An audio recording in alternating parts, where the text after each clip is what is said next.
एक बार गणेश जी ने पृथ्वी के सभी इंसानों की परीक्षा लेने का विचार किया। वे अपना रूप बदलकर पृथ्वी पर इधर-उधर घूमने लगे। उन्होंने एक बालक का रूप बना लिया। एक हाथ में एक चम्मच में दूध ले लिया और दूसरे हाथ में एक चुटकी चावल के लिए और गली-गली घूमने लगे। साथ ही साथ आवाज लगाते चल रहे थे। कोई मेरे लिए खीर बना दे, कोई मेरे लिए खीर बना दे। लोग उन पर हंस रहे थे। एक आदमी हंसते हुए बोला, अरे एक चुटकी चावल और एक चम्मच दूध से खीर बनाएगा, पागल हो गया है ये बालक।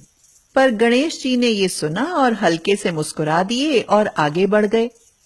वह लगातार एक गांव के बाद दूसरे गांव की गलियों में इसी तरह चक्कर लगाते हुए पुकारते रहे, पर कोई खीर बनाने के लिए तैयार नहीं था।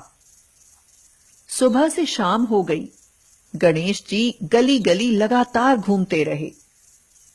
तभी एक बुढ़िया शाम के वक्त अपनी झोपड़ी के बाहर बैठी हुई थी। गणेश जी ने उससे कहा, कोई मेरी खीर बना दे, कोई मेरी खीर बना दे। बुढ़िया औरत बहुत गरीब थी, लेकिन कोमल हृदय वाली स्त्री थी। वह बोली, बेटा, मैं तेरी खीर बना देती हूँ, अंदर आ जाओ। तो गणेश जी ने कहा, माई, अपने घर में से दूध और चावल रखने के लिए बर्तन ले आओ। तब बुढ़िया अपनी रसोई घर से 2 छोटी कटोरी लेकर आती है। तब गणेश जी ने कहा, अपनी रसोई का सबसे बड़ा बर्तन लेकर आओ। बुढ़िया अपनी रसोई में मौजूद सबसे बड़ा बर्तन और कुछ छोटी कटोरियां लेकर आती है। गणेश जी ने चम्मच में से दूध पतीले में उड़ेलना शुरू किया। तब बुढ़िया के आश्चर्य की सीमा न रही जब उसने देखा दूध से पूरा पतीला भर गया है। एक के बाद एक वह बर्तन झोपड़ी से बाहर लाती गई और उसमें गणेश जी दूध भरते चले गए। इस तरह से घर के सारे बर्तन दूध से लबालब भर गए और बचे बर्तनों में गणेश जी ने चावल भर दिए। गणेश भगवान ने बुढ़िया से कहा, मैं स्नान करके आता हूँ, तब तक तुम खीर बना लो। मैं स्नान कर जब वापस आऊंगा तब खीर खाऊंगा। तो बुढ़िया बोली, पर बेटा, मैं इतनी सारी खीर का क्या करूंगी? ये सब तो बर्बाद हो जाएगी। गणेश जी ने उससे कहा, क्यों ना अब सारे गांव को दावत दे दो। बुढ़िया खुश होकर बोली, हाँ बेटा, ये तो बहुत अच्छी बात कही तुमने, मैं ऐसा ही करती हूँ। बुढ़िया ने बड़े प्यार से मन लगाकर खीर बनाई। खीर की भीनी भीनी मीठी मीठी खुशबू चारों दिशाओं में फैल गई। खीर बनाने के बाद वह हर घर में जाकर खीर खाने का न्योता देने लगी। कुछ लोग उस पर हंस रहे थे, वहीं कुछ लोग सोच में थे कि कैसे एक गरीब औरत जो भीख मांगकर जीती थी, आज वो पूरे गांव को न्योता दे रही है। तभी एक औरत उस बुढ़िया से कहती है, बुढ़िया, तेरे घर में खाने को दाना नहीं है और ये सारे गांव को खीर खाने की दावत दे रही है। बुढ़िया हल्का सा हंसी और आगे चल दी। लोगों को कुतूहल हुआ और खीर की खुशबू से लोग खिंचे चले आए। जब बुढ़िया की बहू को दावत की बात मालूम हुई, तब वह अपने बेटे बेटियों को लेकर सबसे पहले वहां पहुंच गई।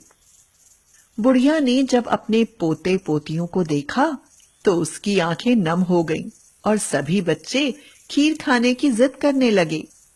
उसने सबको खीर दी और बाहर जाकर बैठ गई। तभी उसकी बहू रसोई में जाती है।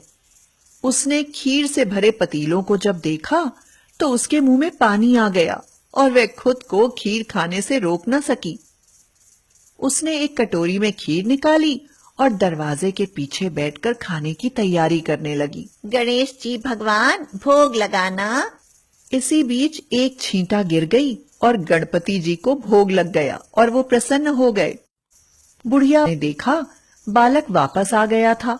बुढ़िया ने उससे कहा, बेटा, खीर तैयार है, भोग लगा लो। माँ, भोग तो लग चुका है, मेरा पेट पूरी तरह से भर गया है, मैं तो तृप्त हो गया हूँ। माई, तेरी बहू ने मेरा नाम लेकर हे गणेश जी भगवान भोग लगना ऐसा कहकर मुझे भोग लगाया। अब तू भी खा ले, अपने परिवार और गांव वालों को भी खिला दे। पर बेटा, यह तो बहुत ज्यादा है। सबका पेट भर जाएगा, उसके बाद भी यह बच जाएगी। उस बची खीर का मैं क्या करूंगी? माँ, उस बची खीर को रात में अपने घर के चारों कोनों में रख देना। इतना कहकर गणेश जी अंतर्ध्यान हो गए। जब सारा गांव जी भर कर खा चुका, तब भी सारी खीर बची हुई थी।